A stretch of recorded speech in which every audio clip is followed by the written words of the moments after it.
Buenos días, Joaquín. La versión de la tata de estos niños es totalmente al revés de lo que se ha contado en este documental, al menos para ella. Primero me dice que ese documento notarial que aparece, ella no lo ha firmado. En ningún caso dice que, por favor, que se muestre ese documento entero porque ella no lo ha firmado. Que primero denuncia.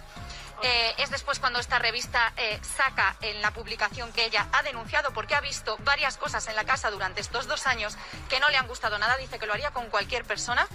Y después Fidel, una vez que se desestima esta demanda y se desestima por un defecto de forma, Fidel la demanda a ella por injurias y calumnias y por derecho al honor.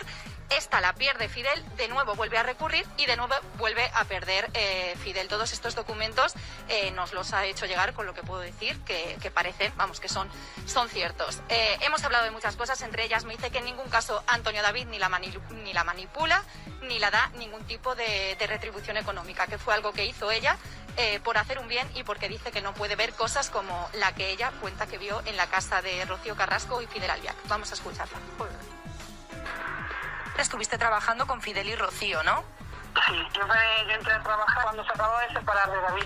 Desde el 98 a 2000, más o menos entrando y saliendo.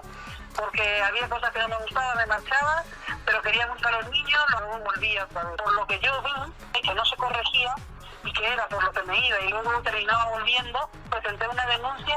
Tú presentas una denuncia por malos tratos de Fidel contra Rocío. Y no voy a una revista a venderlo, yo lo presento en un juzgado. Él dice que no la pegaba y Rocío va y declara que él no la pegaba. Pero lo que yo aporté como testimonio, que no te puedo decir lo que es, convenció al juez más que el testimonio de Rocío Carrasco. Se ha dicho que Antonio David te paga para que tú...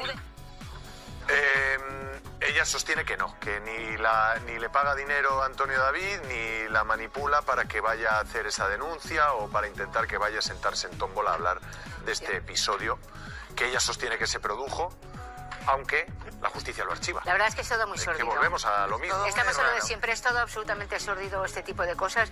Yo siempre... ¿Por qué una simple niñera que trabajó apenas 2 años en casa de Rocío Carrasco se convirtió en la peor pesadilla de Fidel Albiac?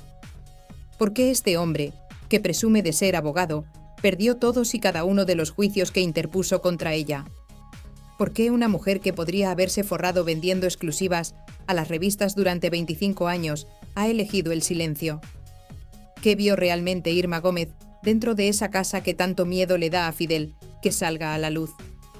¿Por qué Rocío Carrasco mintió bajo juramento negando las palizas que recibía? ¿Será que toda la historia del documental que nos vendieron es una mentira gigantesca construida para ocultar la verdadera violencia que se vivía en esa casa? ¿Y si te dijera que los verdaderos maltratadores son precisamente los que se hacen las víctimas?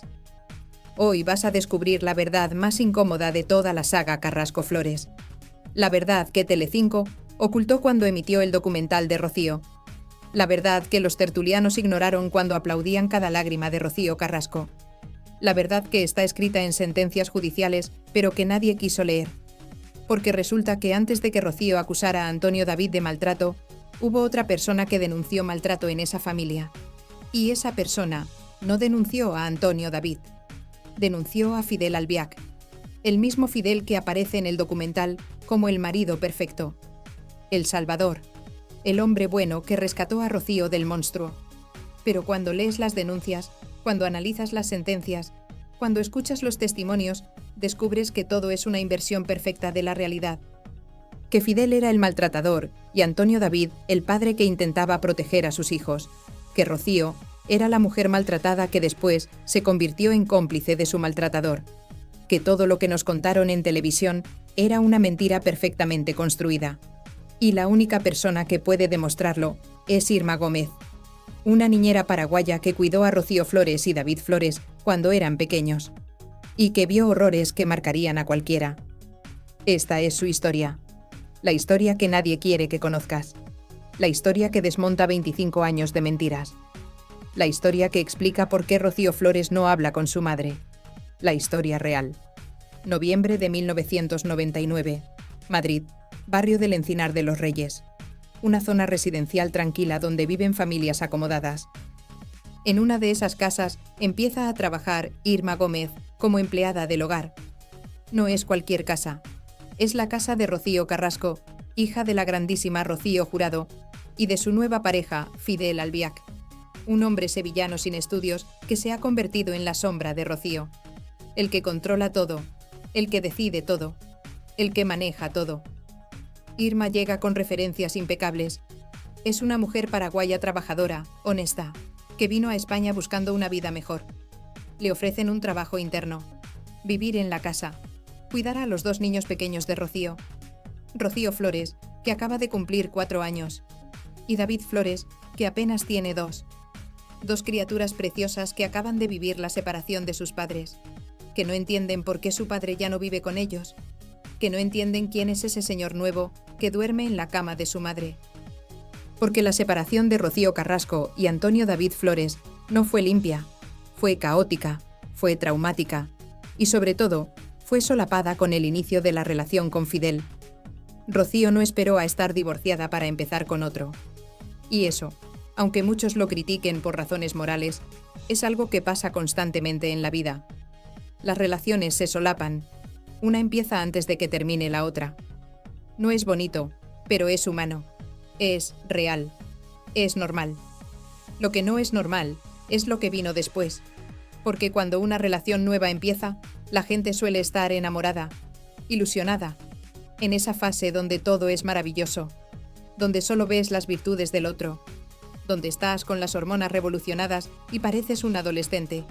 Pues imagínate lo que debería haber visto Irma en esa casa en los primeros meses del año 2000, a una pareja feliz, cogidos de la mano, viendo películas juntos, haciendo planes, siendo tontos de amor como todos lo somos al principio.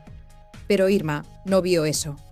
O mejor dicho, lo vio, pero también vio algo más, algo mucho más oscuro, algo que la dejó helada, porque resulta que Fidel Albiac tenía un patrón que se repetía una y otra vez con la precisión de un reloj suizo, cada mes, a veces cada mes y medio, pero siempre, siempre, llegaba el momento en que todo se torcía, el momento en que el hombre encantador se convertía en un monstruo, y el detonante era siempre el mismo. Leía algo en la prensa, una noticia, un comentario, algo que hablara de él, de su relación con Rocío, de su pasado, de cualquier cosa que tocara su imagen pública. Y entonces se encendía, se transformaba y empezaba el infierno. Primero venían los insultos.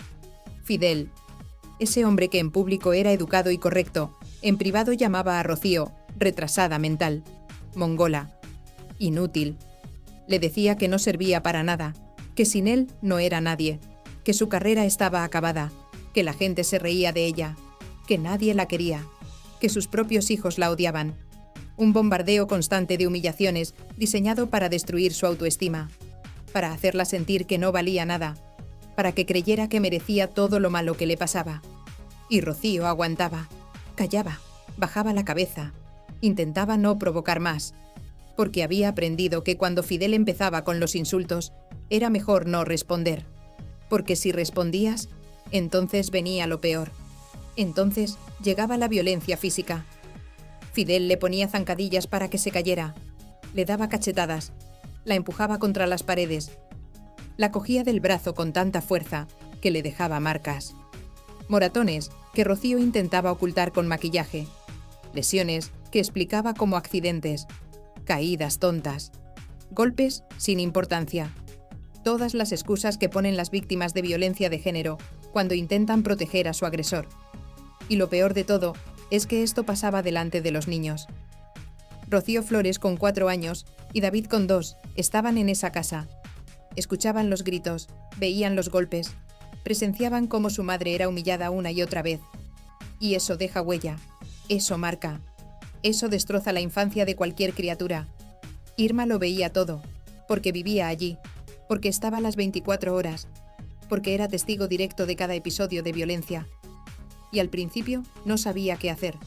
Tenía miedo, necesitaba el trabajo, no quería problemas. Pensaba que quizá era algo puntual, que se arreglaría, que mejoraría. Todas las excusas que nos ponemos cuando vemos algo terrible, pero no queremos enfrentarlo. Pero llegó un punto en que no pudo más. porque los episodios se fueron haciendo más frecuentes, más violentos, más peligrosos. Y además, Irma tenía que proteger a los niños, porque cuando Fidel explotaba, cuando perdía completamente el control, Irma cogía a Rocío Flores y a David Flores, los metía en el coche y salía huyendo. Literalmente huyendo, como si escaparan de un incendio, como si se estuvieran salvando la vida. ¿Y a dónde iban? A casa de Rocío Jurado. La abuela, el único lugar seguro que conocían. La matriarca de la familia que, aunque no lo dijera públicamente, sabía perfectamente lo que estaba pasando. Porque no es normal que tu hija llegue a tu casa de madrugada con los niños y sin avisar. No es normal que aparezca con moratones en los ojos. No es normal que cojee durante días. No es normal nada de lo que estaba pasando. Y Rocío Jurado los acogía, les daba refugio, les permitía quedarse hasta que las aguas se calmaran, hasta que Fidel prometiera que no volvería a pasar, hasta que Rocío decidiera volver. Porque sí, Rocío siempre volvía, como vuelven todas las víctimas de violencia de género atrapadas en el ciclo de maltrato. Porque Fidel le pedía perdón, le prometía que cambiaría, le decía que la quería, que estaba estresado, que la prensa lo estaba volviendo loco, que no lo volvería a hacer. Y Rocío le creía, una y otra vez. ¿Y qué pasaba en la casa mientras ellos estaban fuera? Pues que Fidel destrozaba todo. Rompía televisores a patadas, partía las láminas del somier, cortaba la ropa de Rocío en pedazos pequeños, dejaba la casa hecha un campo de batalla, una escena de destrucción absoluta. Y cuando volvían, era Irma la que tenía que recoger los destrozos, la que tenía que tirar los televisores rotos, la que tenía que sacar las láminas del somier partidas, la que tenía que meter en bolsas de basura la ropa destrozada. Y todo seguía, mes tras mes, episodio tras episodio, violencia tras violencia, un patrón que se repetía con la regularidad de un calendario maldito. Y los niños seguían creciendo en ese ambiente tóxico, viendo cómo su madre era maltratada, escuchando los insultos, presenciando los golpes, aprendiendo que eso era el amor, que eso era una relación normal, que así se trataba a las mujeres. ¿Y sabéis cuál es el detalle más escalofriante de todo esto? Que durante todo ese tiempo, Rocío Carrasco y Fidel Albiac salían en las revistas como la pareja perfecta. Aparecían sonrientes en las portadas, daban entrevistas hablando de su amor, se hacían fotos cariñosas en eventos públicos, construían una imagen de felicidad absoluta, mientras en privado vivían un infierno. Porque eso es lo que hacen los maltratadores. Tienen dos caras, la cara pública, donde son encantadores, educados, correctos, y la cara privada, donde son monstruos. Y Fidel Albiac era un experto en eso. En público, era el hombre perfecto que había salvado a Rocío de su terrible exmarido. En privado, era el hombre que la llamaba mongola y la llenaba de golpes. Mayo del año 2000. Irma deja de trabajar en la casa de forma regular. Ha aguantado 6 meses de violencia constante. 6 meses viendo horrores. 6 meses sin poder hacer nada. Y decide marcharse. No puede más. Necesita alejarse de ese infierno. Pero sigue volviendo de forma esporádica. Cuando Rocío la necesita. Cuando hay alguna emergencia. Cuando los niños necesitan cuidados. Y así pasa otro año. Otro año de idas y venidas. Otro año de seguir siendo testigo de lo mismo. Hasta que en julio del 2002, Irma deja definitivamente la casa. Y entonces toma la decisión más valiente de su vida. Decide denunciar. Octubre del año 2002. Irma Gómez se presenta en la comisaría de policía y pone una denuncia formal contra Fidel Albiac. No por lo que le ha hecho a ella, sino por lo que le ha hecho a Rocío Carrasco durante todos esos años. Por los malos tratos físicos y psicológicos que ha presenciado. Por las palizas, por los insultos, por las humillaciones, por todo el horror que ha visto dentro de esa casa. La denuncia es demoledora. Irma detalla fechas, lugares, hechos concretos.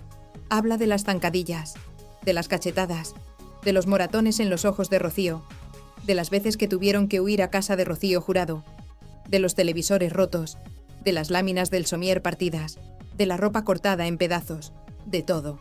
Y lo hace con el único objetivo de proteger a Rocío y a esos niños.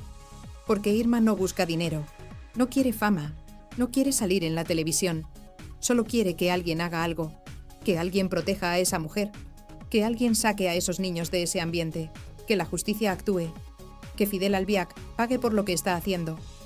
La denuncia recae en el juzgado número 6 de Alcobendas. El mismo juzgado donde años después Rocío denunciaría a Antonio David. Curioso, ¿verdad? Que siempre acudan a los mismos sitios, como si tuvieran allí sus contactos, sus formas de manejar las cosas, sus estrategias bien estudiadas. 14 de noviembre del año 2002. Rocío Carrasco es citada a declarar. Tiene que presentarse ante el juez y contar su versión de los hechos, explicar si es cierto lo que dice Irma, confirmar o negar las palizas, los insultos, la violencia, todo. Es su oportunidad de liberarse, de pedir ayuda, de salir de ese infierno, de proteger a sus hijos. ¿Y qué hace Rocío? Lo niega todo. Dice que nada de eso es cierto, que Irma está inventando, que está mintiendo, que nunca ha habido violencia en su casa, que Fidel es un hombre maravilloso, que todo es una campaña orquestada por Antonio David para hacerles daño, que están siendo víctimas de una conspiración, y la denuncia no prospera. No porque no haya indicios, no porque Irma no sea creíble, sino por un defecto de forma en la presentación de la denuncia, un tecnicismo legal que permite que el caso se archive, una cuestión procesal que hace que nunca se investigue realmente lo que pasó. Y Fidel sale indemne, sin cargos, sin juicio, sin consecuencias. Pero hay algo que Rocío no esperaba, que su negación iba a tener testigos, que lo que había dicho bajo juramento iba a quedar registrado para siempre, y que algún día, cuando ella quisiera hacerse la víctima, alguien podría recordar que en el año 2002 negó ser víctima de maltrato, que rechazó la ayuda, que protegió a su maltratador, que eligió a Fidel por encima de sus hijos. Diciembre del año 2002. La revista ¿Qué me dices?, publica una portada explosiva. Han conseguido acceder a la denuncia de Irma y publican todo, los detalles de los malos tratos, los testimonios, los hechos concretos. Es un escándalo mayúsculo. Todas las televisiones hablan del tema, todas las revistas se hacen eco. Es el tema del momento. Y Rocío Carrasco tiene que dar la cara. Va al programa Día a Día, donde trabaja con María Teresa Campos, y allí, delante de millones de espectadores, vuelve a negar todo. Dice que Irma miente, que nada de eso es cierto, que Fidel jamás le ha puesto una mano encima, que es todo una invención. Pero añade algo más, algo que va a marcar el resto de la historia. Acusa a Antonio David Flores de haber pagado 1 millón de pesetas a Irma para que denunciara a Fidel. 1 millón de pesetas, 6.000 euros. Esa es la cifra que Rocío lanza al aire, sin pruebas, sin documentos, sin nada que lo respalde, solo su palabra, y la estrategia es perfecta, porque al acusar a Antonio David consigue desviar la atención. Ya no se habla de si Fidel es un maltratador, se habla de si Antonio David pagó a la niñera. Ya no importa la violencia, importa el supuesto complot, y mucha gente se lo cree, porque Rocío es la hija de Rocío Jurado, porque trabaja en televisión, porque tiene el poder mediático de su lado. ¿Y quién es Irma? Una inmigrante paraguaya sin recursos, una empleada del hogar sin voz, alguien a quien es fácil señalar, alguien a quien es fácil desacreditar. Pero Irma sabe la verdad, y Antonio David también. Y años después, cuando Rocío vuelva a acusar a Irma de lo mismo en otro programa, Antonio David lo dejará claro. Nunca le pagó nada. Ni 1 euro, ni 1 céntimo. La acusación es completamente falsa, pero el daño ya está hecho. La semilla de la duda ya está plantada. Y mientras todo esto pasa, Fidel Albiac está estudiando. Está haciendo la carrera de Derecho a distancia. Porque después de ver cómo funcionan los tribunales, después de pasar por varios juicios y perderlos casi todos, ha decidido que necesita formación legal. No para ayudar a la gente, no para hacer justicia, sino para aprender a manipular mejor el sistema, para saber cómo presentar demandas, para conocer los trucos, para poder atacar mejor a sus enemigos. Y lo primero que hace con sus nuevos conocimientos es ir a por Irma. Presenta una querella criminal contra ella, por injurias, por calumnias, por atentar contra su derecho al honor. La acusa de haber difundido información falsa con el objetivo de destruir su imagen. Pide que sea condenada, que pague una indemnización, que se retracte públicamente, que admita que mintió, y presenta la querella exactamente en el mismo sitio donde Irma había presentado su denuncia, en el juzgado de Alcobendas, ese lugar que parece ser el escenario favorito de todos los dramas judiciales de esta familia, como si tuvieran allí sus contactos, sus formas de hacer las cosas, sus estrategias bien aceitadas. Pero esta vez Fidel se equivoca, porque Irma no está sola, tiene un abogado, un buen abogado, alguien que cree en ella, que sabe que dice la verdad y que está dispuesto a defenderla hasta el final. Y tienen pruebas. Tienen la denuncia original con todos los detalles. Tienen testimonios. Tienen documentación. Tienen la verdad de su lado. Llega el juicio. Y las dos partes exponen sus argumentos. Fidel, con todos sus conocimientos legales recién adquiridos, intenta demostrar que Irma mintió, que inventó toda la historia, que fue pagada por Antonio David, que buscaba dinero, que quería fama, que actuó con mala intención. Pero Irma y su abogado demuestran lo contrario. Demuestran que nunca cobró por la entrevista en que me dices, que nunca recibió dinero de Antonio David, que su testimonio es coherente, que los hechos que describe son creíbles, que tiene testigos que pueden corroborar partes de su historia, que no tiene ningún motivo para inventar algo así. Y el juzgado falla, y falla a favor de Irma. La absuelve de todos los cargos. Determina que no ha cometido ningún delito de injurias ni de calumnias, que su testimonio está protegido por el derecho a la libertad de expresión, que tiene derecho a contar lo que vio, que su narración de los hechos no constituye una intromisión ilegítima en el derecho al honor de Fidel Albiac. Es una derrota humillante para Fidel, después de estudiar derecho, después de preparar cuidadosamente la querella, después de estar convencido de que iba a ganar. Pierde. Y no solo pierde. Pierde con un fallo judicial que viene a decir que el testimonio de Irma es creíble, que tiene visos de realidad, que no es una invención descabellada. Pero Fidel no se rinde, porque los maltratadores nunca se rinden, porque necesitan controlar, necesitan ganar, necesitan destruir a quien se les opone. Así que apela, recurre el fallo en segunda instancia, pide que la audiencia provincial revise el caso, que otro tribunal le dé la razón, que condenen a Irma, y vuelve a perder. La audiencia provincial confirma el fallo de primera instancia, vuelve a absolver a Irma, vuelve a determinar que no ha cometido ningún delito, vuelve a ratificar que su testimonio es válido, que tiene derecho a contar lo que vio, que no ha vulnerado ningún derecho de Fidel. 2 derrotas, 2 juicios perdidos, 2 veces que la justicia le dice que Irma tiene razón. Y entonces Fidel comprende algo. Comprende que si sigue adelante, si agota todas las instancias, va a tener que enfrentarse a algo mucho peor. Va a tener que enfrentarse a los testigos. Porque hasta ese momento, el juicio se ha basado en documentos, en declaraciones, en argumentos legales. Pero si sigue adelante, van a empezar a llamar a testigos. ¿Y quiénes son los testigos principales de esta historia? Rocío Flores y David Flores, sus propios hijastros, los niños que vivieron en esa casa, que vieron todo lo que vio Irma, que sufrieron ese ambiente de terror. Y para ese momento, año 2003, Rocío Flores ya tiene 8 años, ya puede hablar, ya puede contar. Y si un juez le pregunta bajo juramento qué vio en su casa, qué pasaba cuando Fidel se enfadaba, por qué Irma lo sacaba huyendo en mitad de la noche, va a tener que decir la verdad. Y esa verdad va a hundir a Fidel para siempre. Así que hace lo único que puede hacer. Retira la querella, se bate en retirada, abandona el proceso judicial y dice que lo hace por no seguir dañando a la familia, por no exponer a los niños, por cerrar ese capítulo. Pero la realidad es que huye antes de que sea demasiado tarde. Antes de que Rocío Flores suba a un estrado y cuente toda la verdad. Y con eso queda establecida la cosa juzgada. Esas 2 palabras mágicas que protegen a Irma para siempre.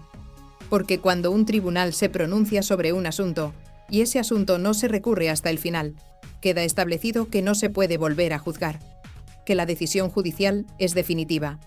Y en este caso, la decisión judicial fue clara. Irma Gómez no cometió ningún delito.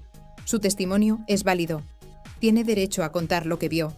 Y eso significa que Fidel Albiac no puede volver a demandarla. No puede volver a querellarse contra ella.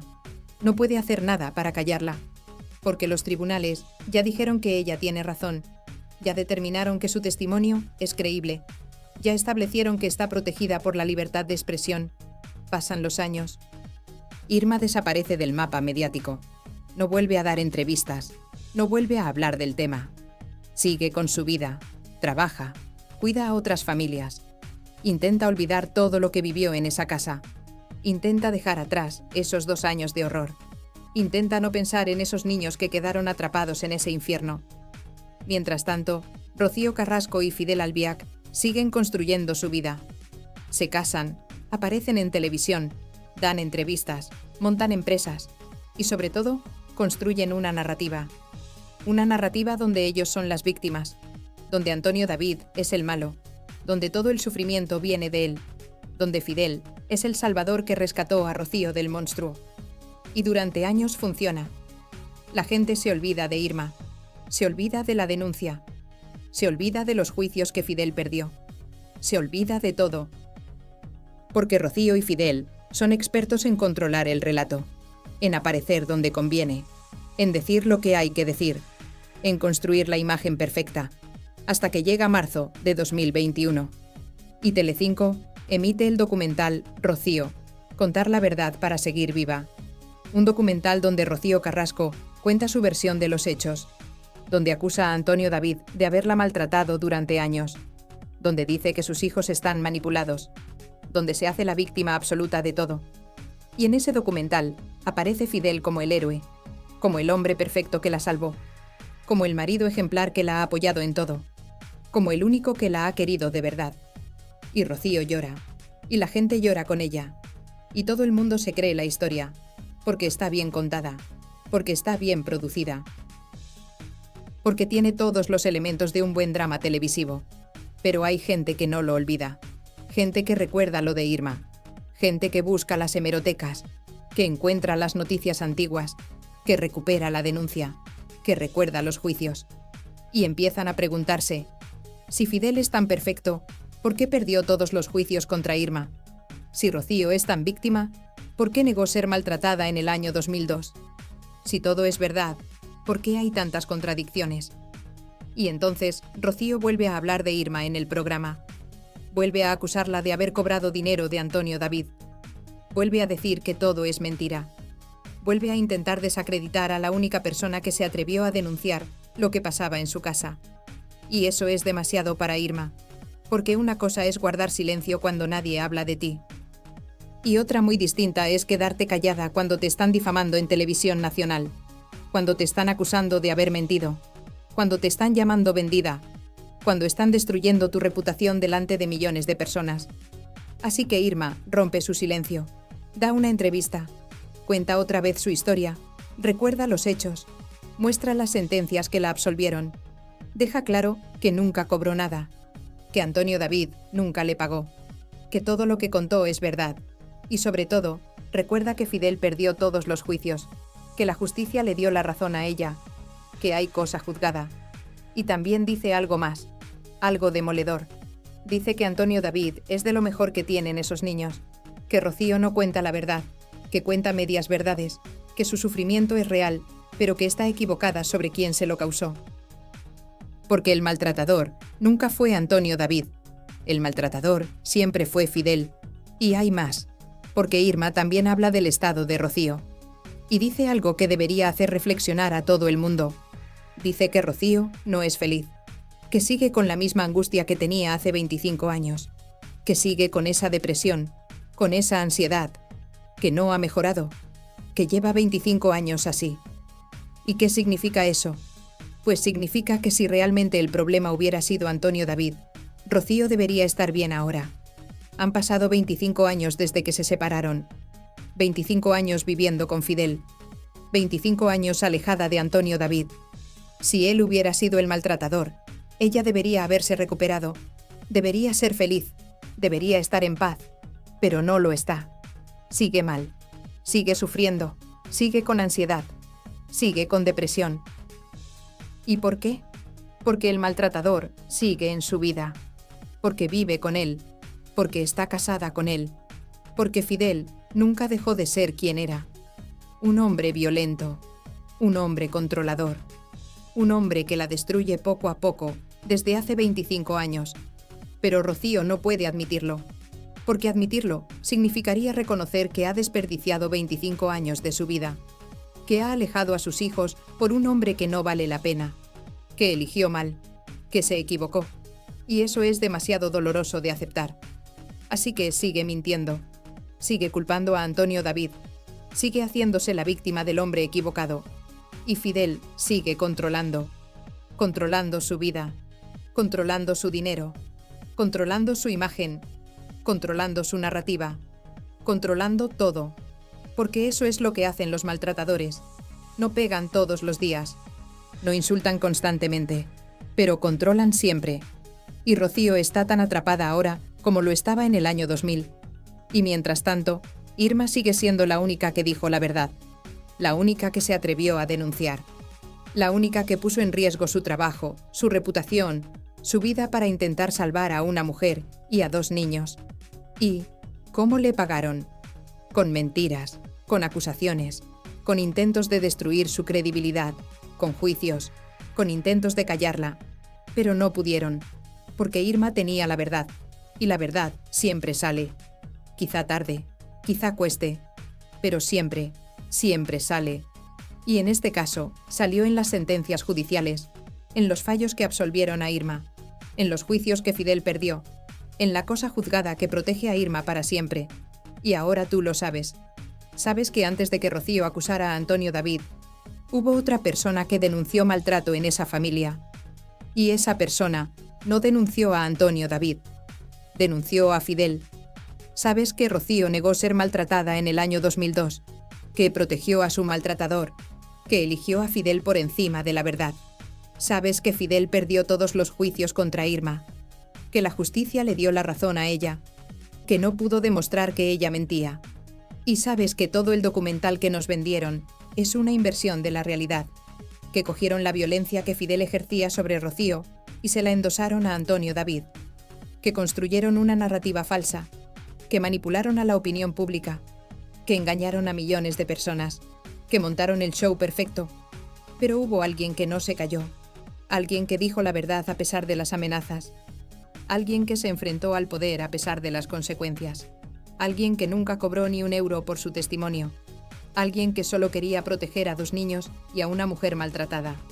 Y esa persona es Irma Gómez, una mujer valiente, una mujer honesta, una mujer que los tribunales le dieron la razón, una mujer que Fidel Albiac intentó destruir y no pudo, una mujer que tiene las sentencias que demuestran que dice la verdad, una mujer que debería ser reconocida como lo que es, una heroína que se enfrentó a un maltratador cuando nadie más se atrevía. Y esa es la historia real, la que Telecinco no contó, la que los platós ignoraron, la que los tertulianos olvidaron, la historia de cómo una niñera paraguaya destapó la verdad sobre Fidel Albiac y de cómo esa verdad quedó enterrada durante 25 años bajo toneladas de mentiras, manipulación y poder mediático. Pero ya no más, porque ahora lo sabes, ahora conoces la verdad, ahora entiendes por qué Rocío Flores no habla con su madre, ahora comprendes por qué hay tanta gente que no se creyó el documental, ahora ves claro quién es realmente Fidel Albiac, un maltratador que perdió todos los juicios, un hombre que estudió Derecho para atacar mejor a sus enemigos, un controlador que lleva 25 años manipulando la vida de Rocío Carrasco. Y ahora entiendes por qué Irma Gómez es importante, por qué su testimonio importa, por qué las sentencias que la absolvieron son fundamentales, porque demuestran que todo lo que nos contaron era mentira, que la verdadera víctima era Rocío, pero el verdadero maltratador era Fidel, y que Antonio David siempre fue el padre que intentaba proteger a sus hijos de un hombre peligroso. Esa es la verdad, la única verdad, la que está escrita en documentos judiciales, la que ningún documental puede borrar, la que Irma Gómez contó desde el principio, y por la que nunca, jamás, cobró ni un solo euro, porque su objetivo nunca fue el dinero, fue la justicia, fue proteger a 2 niños inocentes, fue hacer lo correcto. Y aunque la justicia no actuó como debería en su momento, aunque Rocío negó la violencia, aunque Fidel salió indemne, aunque los niños siguieron viviendo en ese infierno, al menos quedó el testimonio. Quedaron las sentencias. quedó la verdad documentada para siempre.